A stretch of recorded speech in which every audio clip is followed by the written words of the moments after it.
Hello दोस्तों, स्वागत है आप सभी का एक बार फिर से हमारे YouTube चैनल ज्ञान स्टार प्लस में।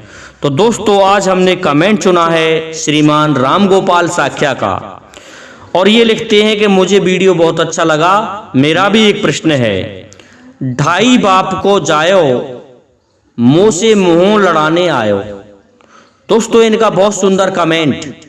इनकी धार्मिक पहेली का उत्तर जानने से पहले यदि आप हमारे चैनल पर नए हैं तो आप सभी से मेरा निवेदन है कि आप हमारे चैनल को सब्सक्राइब जरूर कर दें, साथ ही बेल आइकन को भी प्रेस कर दें, जिससे कि आने वाले वीडियो का नोटिफिकेशन आपको मिलता रहे। दोस्तों, हम अधिक समय न लेते हुए आपके मूल प्रसंग पर आते हैं। दोस्तों, ये प्रसंग हनुमान जी का है। हनुमान जी ढाई बाप के हैं। दोस्तों, वो किस प्रकार हैं हम ये आपको बताएंगे। पहले के ढाई बाप के हनुमान जी किस प्रकार से हैं, उसके पश्चात इनकी जो दूसरी लाइन है कि मुंह से मुंह लड़ावन आयो, उसका भी हम अर्थ बताएंगे कि ये किसने कहा था।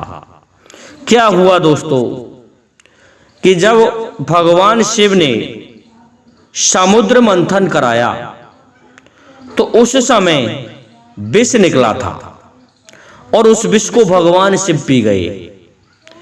इधर जैसे ही अमृत कलश निकला तो दैत्य और दानव लड़ने लगे।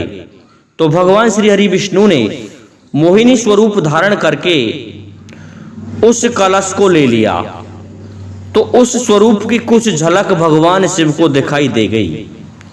तो भगवान शिव उद्विग्न रहने लगे।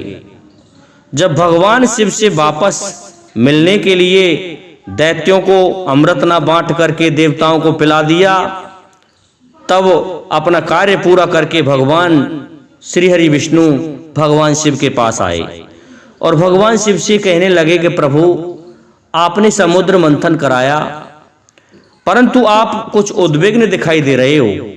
तो इस पर भगवान शिव कहने लगे कि श्री हरि विष्णु, मैंने आपका कुछ ऐसा स्वरूप देखा था, उस स्वरूप को देख करके मैं उद्विग्न हो रहा हूं।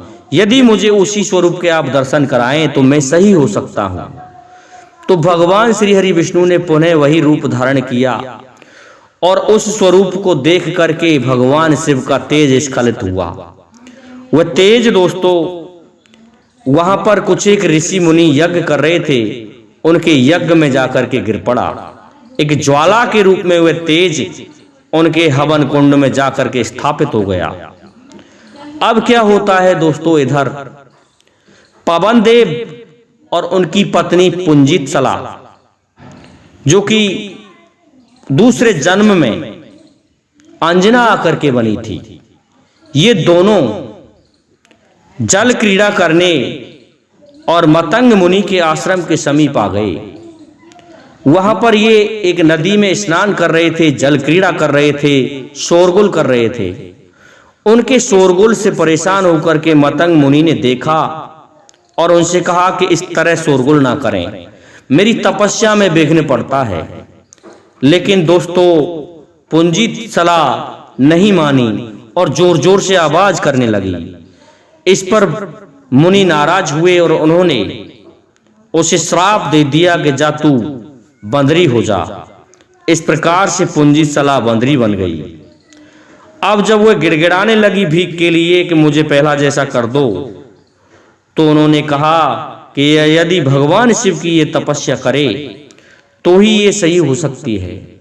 तो वह बंदरी बनी, इधर उधर उछात के कूद के चली गई और पवन देव रह गए देखते। पवन देव वापस स्वर्ग में पहुंचे तो नाराज हो जाते हैं देवराज इंद्र। देवराज इंद्र ने उन्हें भगा दिया स्वर्ग से और कह दिया कि तुम्हारे लिए यहाँ स्थान नहीं है, तुमने घोर अपराध किया है, क्योंकि उस आश्रम के समीप तुम्हें पुंजित सला को लेकर जाना ही नहीं था। हमारा तो स्वर्ग ही खाली हो गया उसके बिना। तो दोस्तों, इस प्रकार से पवन देव वहां से चले जाते हैं। तो ये बात जब भगवान शिव ने सुनी तो भगवान शिव ने नंदीश्वर को भेज के पवन देव को कैलाश पर शरण दी। अब कैलाश पर रहने लग गए पवन देव। इधर क्या होता है दोस्तों, केसरी जो कि राक्षसों के पीछे बहुत ज्यादा जाया करते थे, एक कुंभसालन नाम के दैत्य के पीछे वो चले गए लेकिन क्या होता है, उन्होंने जैसे ही उस दैत्य को मारा था तो वहां पर मतंग मुनि आ जाते हैं और उन्हें देख के क्रोधित हो जाते हैं और उन्हें श्राप दे देते हैं कि तुम बंदर हो जाओ, तुम्हारी जो चंचलता है वह बंदरों जैसी है। इस प्रकार से केसरी भी बंदर बन गए। दोनों जब गिड़गिड़ाने लगे तो कहा कि तुम यदि भगवान शिव की तपस्या करो तो तुम्हारा उद्धार हो सकता है। तो वे भी कूदते फांदते उसी शिवलिंग के पास पहुंच गए जहां पर पुंजित सला बैठी हुई थी। उनकी तपस्या से भगवान शिव प्रसन्न हुए। भगवान शिव ने प्रसन्न होकर के कहा कि दोनों अपने अगले जन्मों के लिए तैयार हो जाओ, आप दोनों बानर ही रहोगे।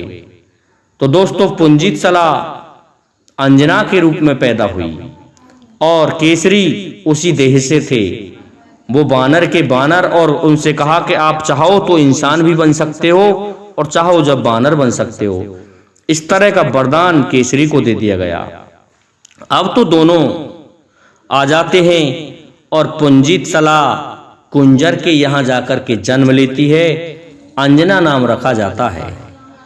होता क्या है, एक दिन जब वह जवान हो गई तो एक सखी आती है और उनकी सहेली कह रही थी कि मैंने आज पुंजित सला अर्थात अंजना एक स्वप्न देखा था। उस स्वप्न में एक राक्षस आया और उस राक्षस ने क्या किया, वो तुम्हें उठाकर ले गया और ये फूल तुम्हारे कानों में थे तो उस ऐसा ही फूल उसके कान में लगा दिया। और जैसे ही उस राक्षस का आना हुआ, वह राक्षस तुम्हें घोड़े पर रख के उठा करके ले गया।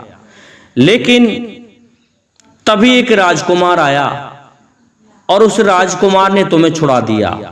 लेकिन इस फूल में यह कहा था कि ये फूल जिसको मिल जाएगा वही तुम्हारा पति होगा। दोस्तों वो सुना ही रही थी कि इतने में एक राक्षस आ जाता है और वह अंजना को उठा करके ले जाता है। जैसे ही वो अंजना को उठा करके ले गया तो वहां पर केसरी घूम रहे थे। केसरी ने उनका पीछा किया और उस राक्षस को मार दिया और अंजना को बचा लिया। उनके कानों से जो फूल उनकी सखियों ने लगाए थे वो पुष्प गिर गए। उन पुष्पों को उठा करके उन्होंने अंजना को दे दिया। अब क्या होता है, जब इस बात का पता कुंजर को पड़ता है तो कुंजर राजा था बानरों का। उसने कहा कि तुम्हारी रक्षा किसने की? कि मेरी एक राजकुमार ने की जिसका नाम केसरी था। वह बानर जैसा ही है, बानर ही है। तो इसके बारे में उनको पता चला तो संबंध लेकर के आ गए केसरी के पास और केसरी का और अंजना का विवाह हो गया। दोस्तों इसके पश्चात क्या होता है, भगवान शिव ने आदेश दिया पवन देव को कि पवन तुम जाओ और जो हमारी तेज की ज्वाला उन ऋषियों के यज्ञ में पड़ी हुई है उसको लेकर के जाओ और उसे अंजना के गर्भ में स्थापित कर दो। तो दोस्तों इधर अंजना सोई हुई थी, उसके गर्भ में जाकर के उस ज्वाला को स्थापित कर दिया। तो कहा गया है कि भगवान शिव का तो तेज था और केसरी की पत्नी थी। पवन देव ने जाकर के गर्भ में उसे स्थापित किया। इस कारण से हनुमान जी ढाई बाप के कहलाए और ढाई बाप होने का यही कारण था। तो दोस्तों ये पहली लाइन का अर्थ रहा आपकी का। उसके पश्चात दूसरी लाइन में कहा है कि मुंह से मुंह लड़ाने आयो। ये बात रावण ने भी कही थी कि जब हनुमान जी उसके पास गए लंका में और लंका में जाकर के भारी उत्पात मचाया तो रावण के पुत्र मेघनाथ ने उसको बांध लिया।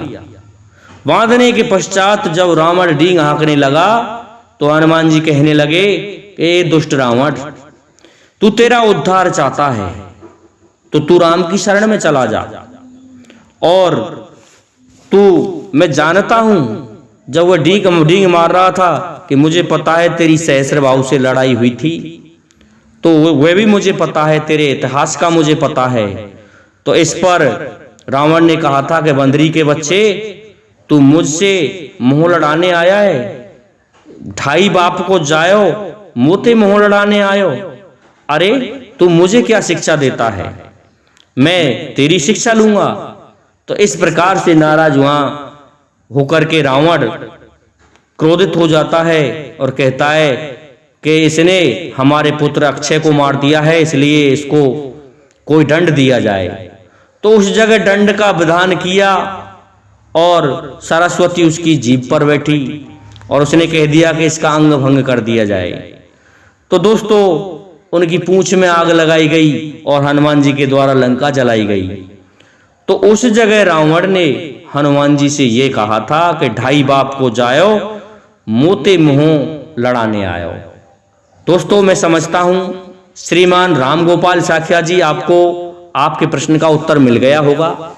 इसलिए अब आपसे और मेरे समस्त श्रोतागणों से निवेदन है कि आप हमारे इस वीडियो को लाइक, शेयर और सब्सक्राइब करें, साथ ही बेल आइकन को भी प्रेस कर दें, जिससे कि आने वाले वीडियो का नोटिफिकेशन आपको मिलता रहे। दोस्तों जय हिंद, जय भारत, जय जय श्री राधे, जय जय श्री राम।